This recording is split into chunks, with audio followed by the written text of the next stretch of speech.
নমস্কার বন্ধুরা, আজকে আমার একটা অনলাইনে চেয়ার এলো। তো চেয়ারটা দিয়ে আমি পার্লার ওপেনিং করব। তো চেয়ারটা সেট করা ছিল না, আমি কিভাবে সেট করছি তোমরা একটু ফলো করো। এই চেয়ারটা সেট করা খুব কঠিন কাজ।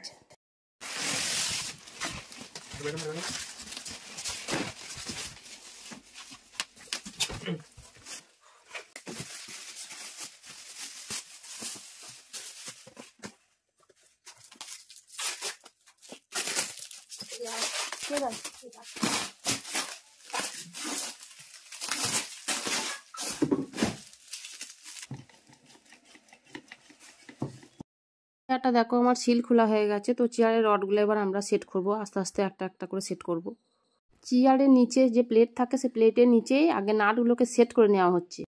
তো নাটগুলো সেট করে নেওয়ার পর তবে চেয়ারটাকে ফিট করবে। তো বন্ধুরা, পার্লার ওপেনিং করতে গেলে কি কি লাগে সব একটা একটা করে ভিডিওগুলো আমি তোমাদের কাছে শেয়ার করব, তোমরা ভিডিওগুলো একটু ফলো করবে।